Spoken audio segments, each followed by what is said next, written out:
bosolo ya mboke alongoli ngai na sonia ye bosolo ya mboke botika biso toloba vérité. Et voilà, bonjour chers téléspectateurs, merci de nous faire confiance encore une fois de plus. C'est un plaisir est de vous retrouver encore dans cette grande famille Bosolo Yamboka. Donc, notre devoir est de vous informer, notre devoir est de vous parler de ce qui est la vérité.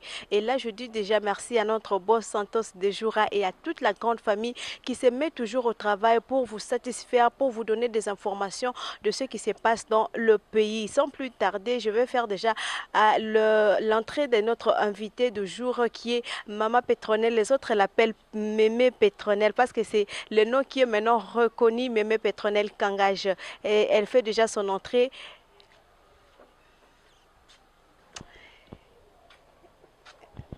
Bonjour Mémé. Bonjour. Prenez place. Aujourd'hui, nous avons le grand privilège de recevoir une grande servante du Seigneur, une grande dame dans le pays renommée, dont on a parlé d'elle dans les années passées. Vraiment, elle a fait l'histoire dans ses études, elle a fait l'histoire, elle a fait un parcours avec le Seigneur.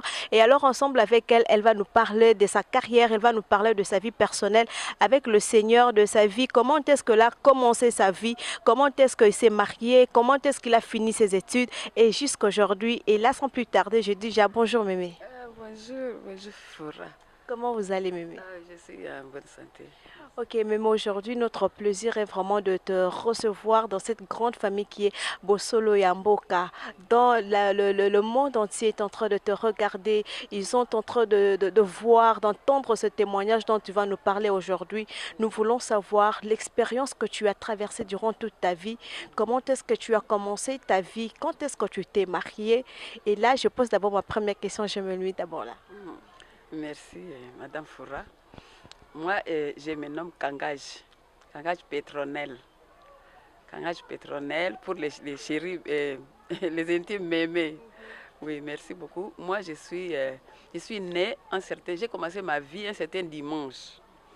Un certain dimanche, vers le 2 juillet 1952.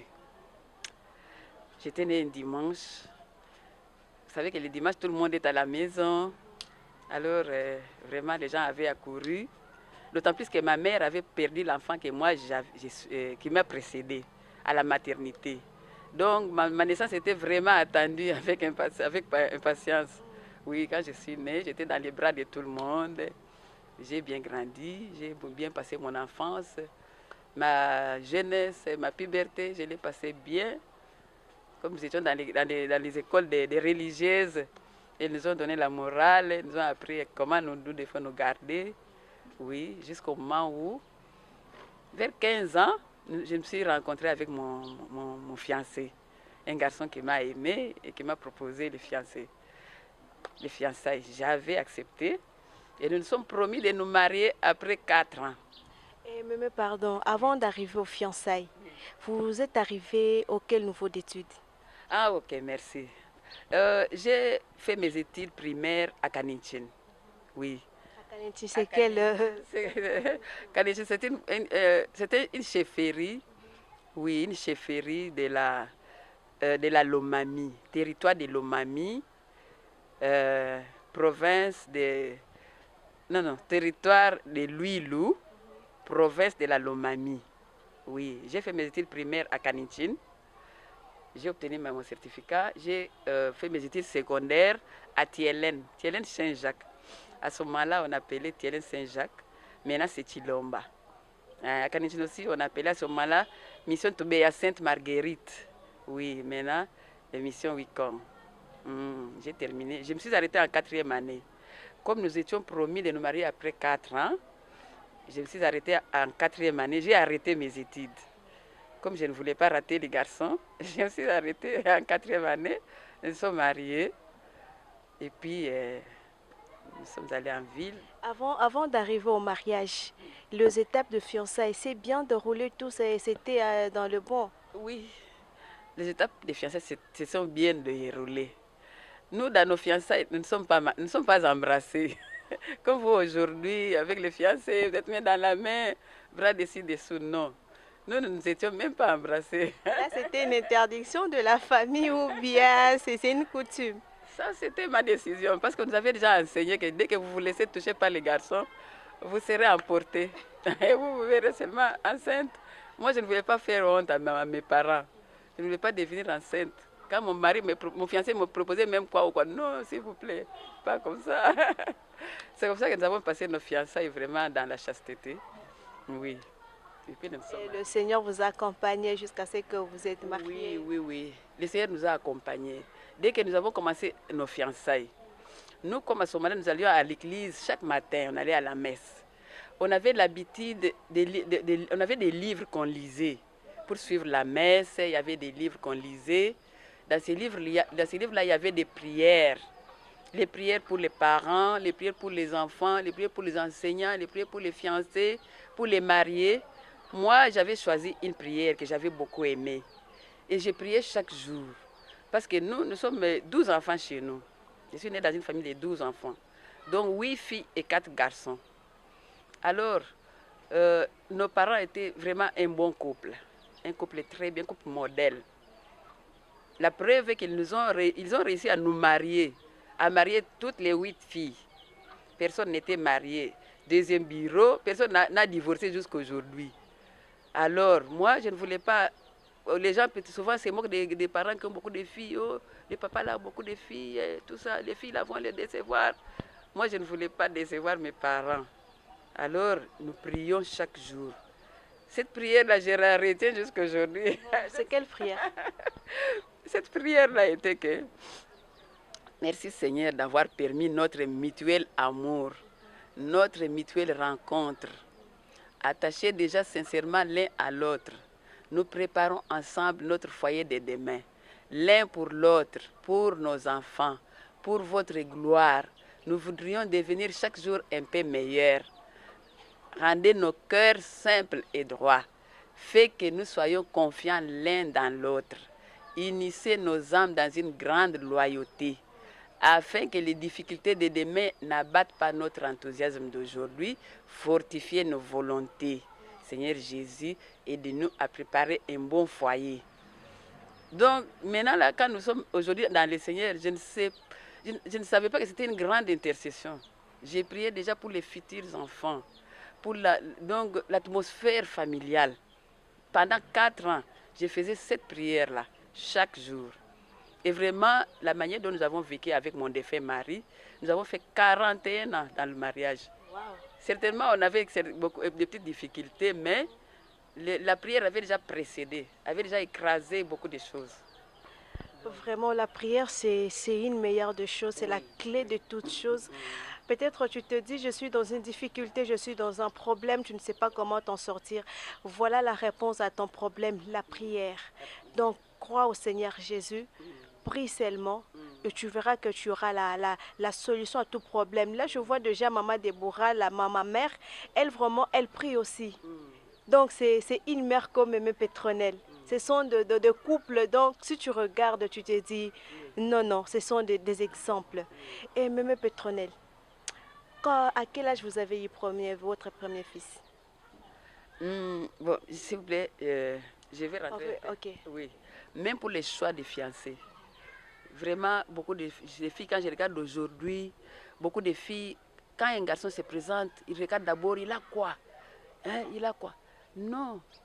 Moi, j'ai choisi mon fiancé à partir de la prière aussi. Comme nous étions dans un internat, une de mes amies m'avait dit, j'étais en train d'accomplir mes 15 ans. Une de mes amies m'a dit, mais toi, je vois que les garçons commencent à te suivre. Il faut que tu fasses les choix des fiancés. Moi, j'ai dit, moi, je n'étais pas consciente. J'ai dit, bon, les garçons commencent à me suivre. Bon, maintenant, je vais prier, je vais demander au Seigneur. Seigneur, nous sommes beaucoup de filles chez nous. Moi, je ne vais pas divorcer.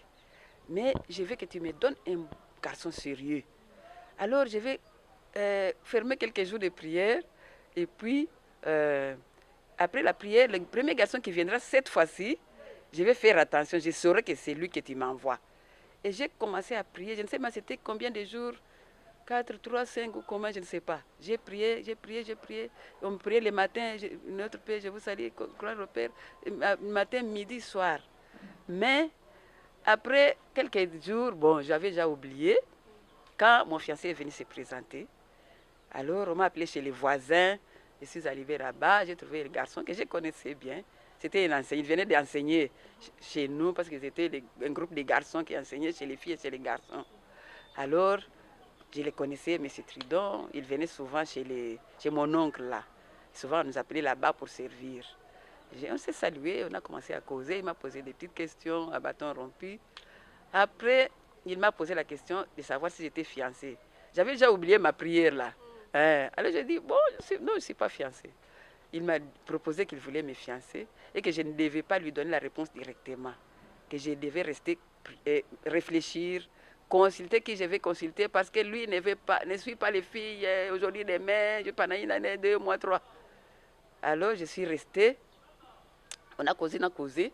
Pendant qu'on causait, il m'avait demandé de l'eau. J'étais allée à la cuisine, j'avais pris de l'eau, je lui ai donné.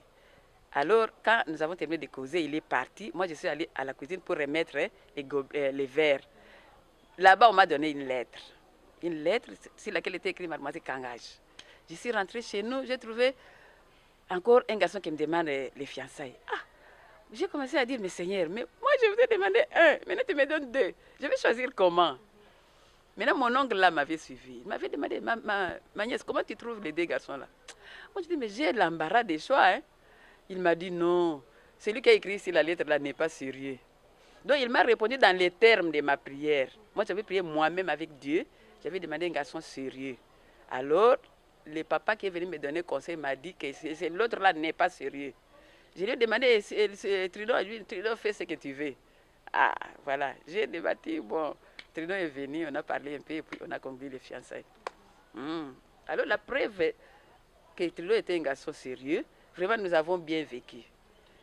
Tridon, c'était un homme, je ne dis pas qu'il n'a jamais fait quoi ou quoi, mais jamais il ne m'a pas déçu. Okay. Et quand est-ce que vous avez eu votre premier fils? Ma première fille, l'aînée, c'est une fille. Moi, j'ai 7 enfants, donc 4 garçons et 3 filles. L'aînée, je l'ai eu à 21 ans. Nous sommes mariés en 1971. Oui, après 4 années de fiançailles, nous nous sommes mariés. Et puis j'ai ma fille. J'avais d'abord fait un avortement, suite de malaria ou quoi, on m'a piqué une piqûre là qui était, oui. Et puis j'ai fait l'avortement. Et ma première fille, je l'ai eu en 73 à 21 ans. Oui, voilà. Et alors, durant votre parcours, vous avez eu vos 5 enfants ou 6? 7 enfants. Et parmi tous ces 7 enfants, tous sont vivants et ils ont évolué dans la vie. Oui, par la grâce de Dieu, tous mes enfants sont vivants. Oui, dans ma famille de 9, parce que nous étions, mon mari, nous 2 et plus nos 7 enfants. On a vécu avec beaucoup d'autres enfants, mais mes 7 enfants sont vivants. Ma fille est née mariée, elle a 4 enfants. Elle a fait ses études à l'Université protestante du Congo, oui, en économie, organisation des affaires. Mon deuxième enfant est médecin, il est vivant, il a 3 enfants. Mon troisième enfant est communicologue. Oui, il a terminé la faculté catholique de Kinshasa. Il a 2 enfants aussi. Mon troisième enfant, c'est une fille. Elle a 5 enfants. Elle est aussi graduée en commercial, en sciences commerciales à l'IEC. 5e enfant est avocat. Il est marié. Nous attendons la bénédiction du Seigneur pour la progéniture, oui. Et puis, 6e enfant, c'est une fille qui est modéliste de l'ISAM, oui. Elle aussi, nous attendons la bénédiction, la visitation divine pour le mariage. Et puis, le cadet, c'est un garçon, lui aussi est, comment on dit, il a fait après la licence, là, c'est quoi? Non, pas doctorant, il y a un terme qui m'échappe là. Et voilà. Il n'a pas encore marié. Nous sommes en train de préparer son mariage. Okay. Oui. Et voilà, là, nous venons de passer notre première étape avec Mémé Pétronelle. Là, il nous a parlé de ses filles, il nous a parlé de ses fils qui est Serge. Il y a Alain, il y a Judith, il y a Il y a Charlotte, il y a Timothée, il y a Kiki, et voilà, il y a Sandra. Ils sont tellement nombreux que je ne retiens pas les noms de tout le monde. Et maintenant, nous voulons entrer dans notre deuxième étape. Là, je dis merci encore une fois à toute la grande famille Bosolo Yamboka qui nous fait confiance, sans oublier notre pasteur, vraiment le pasteur de Mémé. Hein, le pasteur Badi Banga, c'est lui qui l'y a aidé dans la vie, voilà. Et là, il va nous parler de sa carrière étudiantine. Comment est-ce il a fini ses études? Il a dit, il s'est arrêté en quatrième des humanités, je crois, quatrième des humanités. Mais aujourd'hui, Mémé Pétronel est diplômé. Et il n'est pas seulement diplômé, il est gradué. Et là, nous allons le découvrir ensemble avec vous. Comment est-ce qu'il a commencé ses études? Quand est-ce qu'il a repris? Mémé, qu'est-ce qui vous a poussé encore de reprendre les études? Merci, Madame Foura. Vous savez que d'abord, quand j'avais arrêté mes études là, mes supérieurs n'étaient pas contents. Comme j'étais douée, parmi les filles douées de la classe, quand j'avais dit aux religieuses responsables que j'arrêtais mes études, non, pourquoi? Est-ce que ce sont des difficultés financières? Parce qu'ils étaient prêts même à me supporter. Ils avaient dit que si j'ai des difficultés financières, ils pouvaient me prendre en charge. J'ai terminé les humanités, je commence à enseigner dans cette école-là pour rembourser l'argent. J'avais dit non, ce n'était pas pour ça. Comme c'était des religieuses blanches, je leur ai expliqué, voilà, j'ai un problème de promesse de fiançailles et tout ça. Voilà pourquoi je vais arrêter, oui. Ah bon, ils avaient compris. D'abord, j'avais enseigné pendant une année. Je n'avais pas appris à enseigner. Parce que nous étions dans les programmes des humanités pédagogiques, mais avec programme scientifique jusqu'en quatrième année. Là où moi, je m'étais arrêtée. Là-bas, on n'a pas appris à préparer une leçon ou bien quoi, non, rien. J'avais seulement bricolé, je me suis débrouillée, je ne sais même pas comment. J'avais enseigné pendant une année. Oui, pendant que mon fiancé terminait à l'université de Lubumbashi. Oui, et puis, bon, comme j'ai arrêté mes études, j'avais encore la soif des études. Nous sommes arrivés à Lubumbashi, j'avais demandé à mon mari que je devais terminer même la 5e année d'institutrice pour que j'apprenne à enseigner. Lui, il avait dit oui, il était d'accord que j'étudie, mais un peu plus tard, pas maintenant, parce qu'il voulait que je reste d'abord à la maison. Il m'avait dit que lui, il n'avait pas grandi avec sa mère. Dès l'âge de 9 ans, on l'avait séparé pour aller faire des études, quitter Kanichin pour aller à Wikong. Donc, elle a vécu chez les tantes avec beaucoup de difficultés. Maintenant, il ne voulait plus encore que sa femme puisse quitter la maison pour aller encore, si c'est où.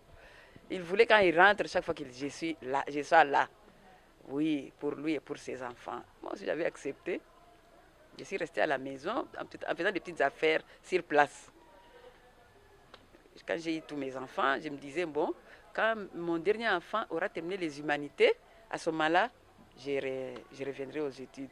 Parce que moi-même, je faisais le préceptorat de mes enfants. Chaque jour, quand ils venaient de l'école, ils se reposaient un peu, ils mangeaient. Et puis, vers 16 h, on commençait à étudier.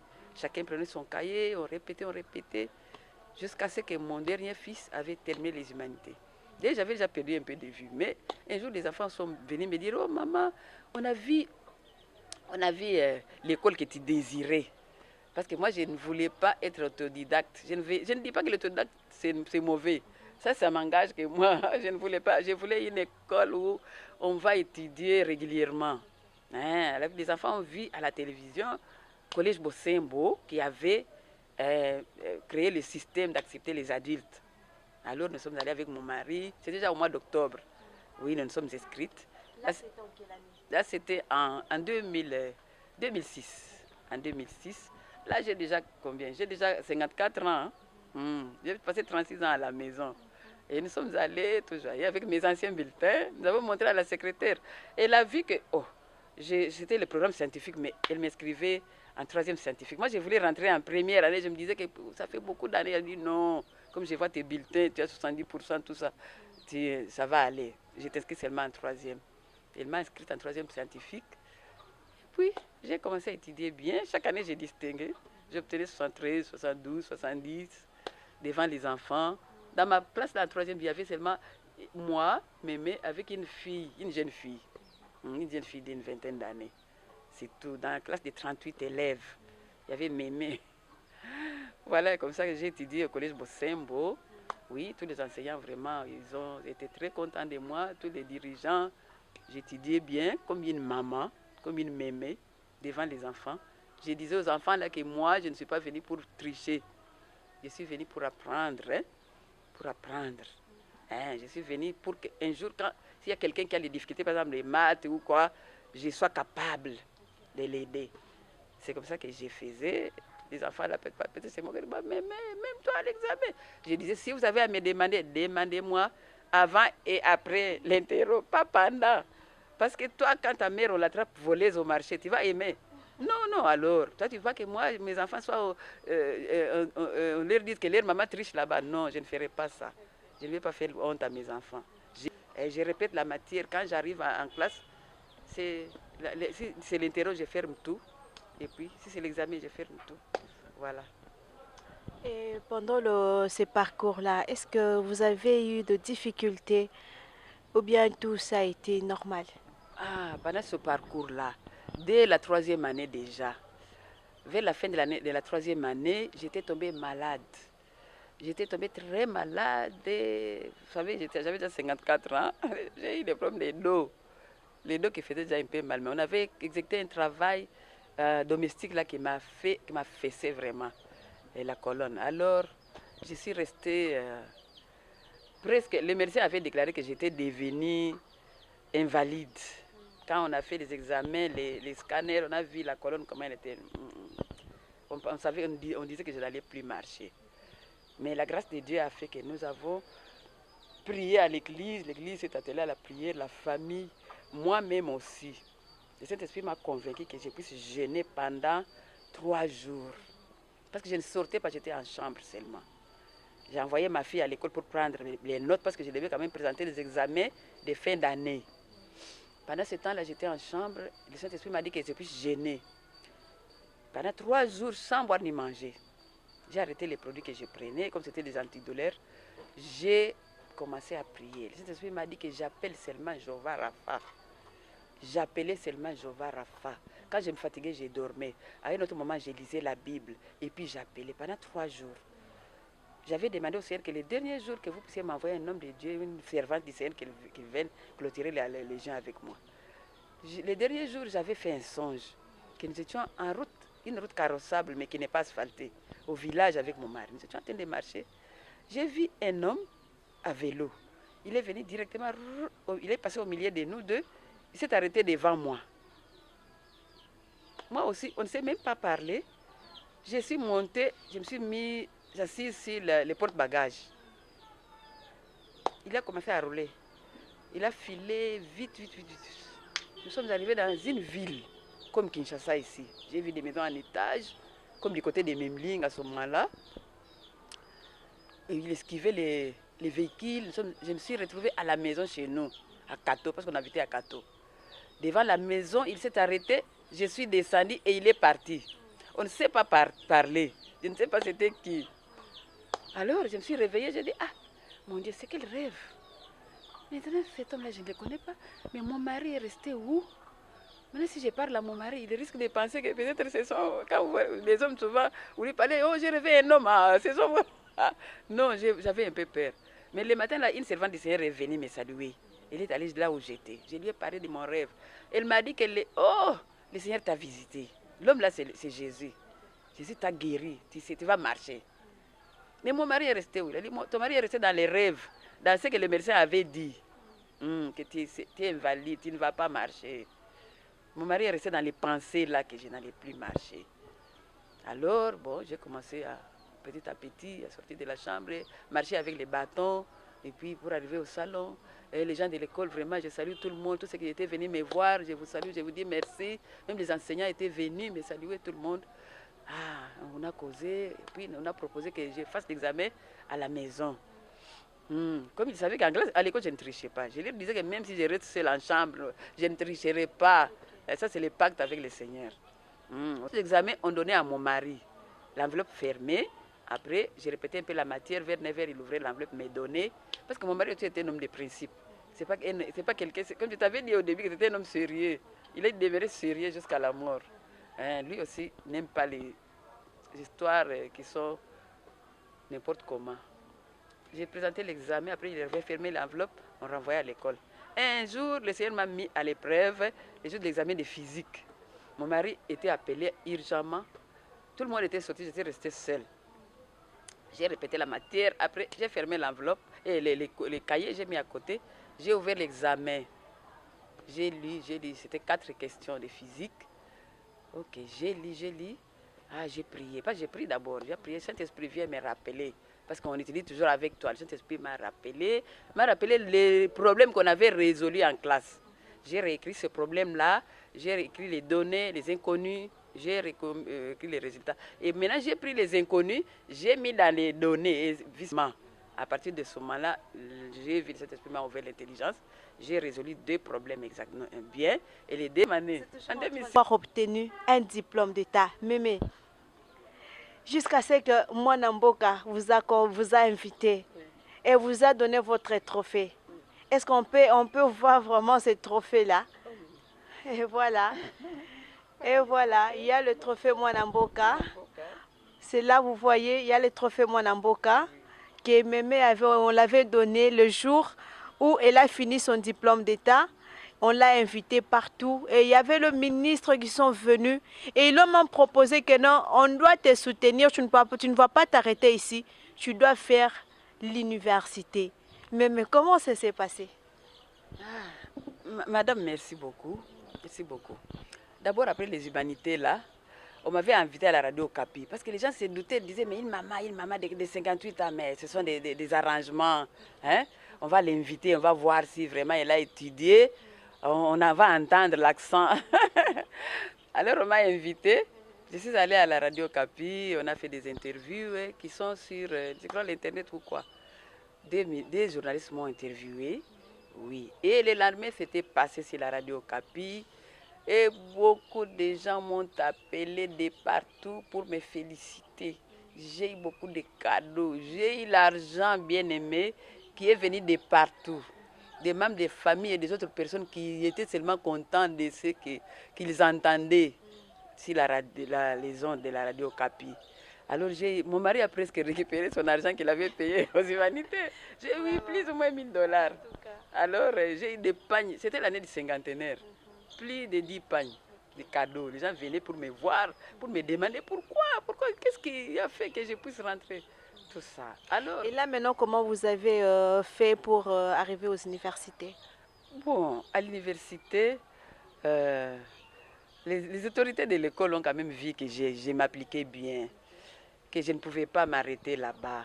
Oui, les autorités sont allées parler avec son Excellence, proposer, et puis oui, son Excellence a accepté des mamans, j'ai choisi des mamans parmi plusieurs, oui, et son Excellence a accepté, son Excellence Maker-moi, que je salue en passant, que Dieu les bénisse, son Excellence a accepté de nous prendre en charge, moi et mon ami. Oui, on a reçu les Minerval, on a payé, et pendant le parcours, paix à son âme, l'ancien député Macha Koumam qu'on a enterré hier, lui aussi a appris aussi mon histoire. Oui, il m'a aussi accueilli, il m'a aussi donné les Minerval, il m'a aussi supporté, il m'a donné l'argent. Il m'a donné l'argent. Même quand il n'était plus ministre, il a continué à me donner. Même quand j'étais tombée malade, très gravement malade, oui. Après, quand j'étais en première licence, j'étais tombée malade, il m'avait encore envoyé l'argent. Oui, tout ça pour que je puisse, comme j'avais des capacités, qu'on sache que la femme ne s'abrite pas facilement comme ça. Elle a toujours l'intelligence. Oui. Et vous avez fini votre graduat à quel âge? J'ai fini mon graduat à 61 ans, en 2013. Je crois que si les calculs sont bons, en 2013, oui. J'ai terminé mon graduat. Après mon graduat, j'avais présenté aussi les tests pour la licence. J'avais réussi. Je suis montée en première licence. J'ai étudié le premier trimestre jusqu'en décembre. Après les vacances de Noël, j'ai fait, je crois, 2 ou 3 semaines parce que j'avais déjà attrapé la pneumonie. J'avais attrapé tout à la fois. La pneumonie et le début de la tuberculose. Alors j'avais arrêté. Oui. Le Seigneur vous a fait grâce, vous êtes totalement guéri. Je suis totalement guérie. J'ai suivi les soins. Oui, les enfants m'ont fait soigner. Oui, et je suis là. Mon mari était mort après pendant les stages de l'enseignement, quand j'étais en 3e graduat, j'ai perdu mon chéri. On avait vécu avec 41 ans. Il était tombé malade, il est mort. Il m'a laissé en stage d'enseignement. Il nous a manqué. Il n'a pas pu goûter à l'hôtellerie. Et voilà, vraiment c'est une belle histoire. Si on se mettait vraiment, on peut aller jusque demain et ça ne peut pas finir. Mais je vous promets déjà que ce n'est pas la fin. Mémé va revenir, Mémé Pétronelle Kangaj. Elle est la Mémé de tout le monde. Elle est vraiment là, elle a un bon cœur, elle a un grand amour. Vraiment, ça c'est une histoire à ne pas manquer. Ne te fatigue pas, ne te lasse pas. Peut-être tu es encore jeune fille, mais tu te dis, je ne suis pas capable de faire quelque chose. Mais regarde Mémé, elle s'est donnée, elle a construit sa famille, elle a construit le pays. Et alors c'est ton tour, n'abandonne pas. Donc il y a encore du temps pour toi. Vraiment là, nous disons merci parce que nous sommes déjà arrivés à la fin. Je dis déjà merci à mon grand caméraman qui est la Pati Mukombo. Vraiment que le Seigneur te bénisse parce que tu nous rends un bon service. Et merci à toi, Pouvoir Maestro, parce que c'est grâce à lui que les images que vous êtes en train de voir, c'est grâce à lui, il fait un bon travail à toute la grande famille Bosolo Yamboka. Vraiment, merci Boseka Kamingi, parce que Tozana Bino et Longo. Là, je ne manque pas à saluer la grande famille. Il y a Colonel Cam Santos. Là, je pense toujours à elle. Que le Seigneur vous bénisse. Je ne manque pas de saluer en passant mon grand frère Johnny Nathan, à Gloria, Ruth. Là, je vois Winnie, Rebecca, vraiment que le Seigneur vous bénisse à vous, que le Seigneur vous fasse vraiment du trop bien. Et Santos de Joura, chef d'entreprise, que le Seigneur aussi te bénisse. Nabonzambe toujours, ndeka tozo bossé. Vraiment, ne manquez pas et abonnez-vous massivement. Vous ne serez pas déçus parce que nous sommes là. Nous sommes là. Mémé va revenir. Elle va revenir pour nous parler encore de très bonnes choses à la fois prochaine. Et là, je dis déjà que le Seigneur vous bénisse. Au revoir.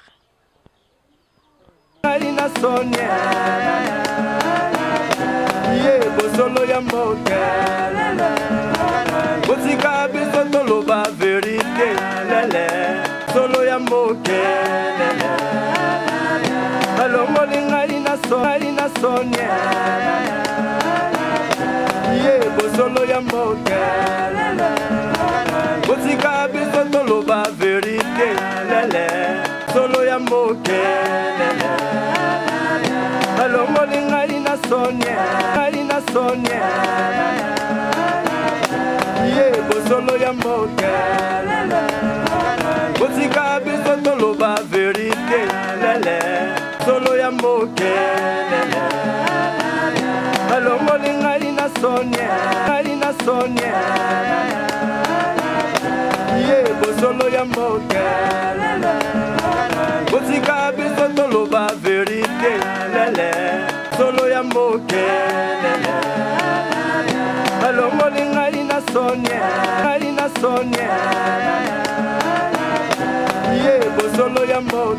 lele botika biso toloba vérité lele solo ya moke lele alongo ngai na sonye ye bosolo ya moke lele botika biso toloba vérité lele solo ya moke lele alongo ngai na sonye ye bosolo ya moke lele botika biso toloba vérité lele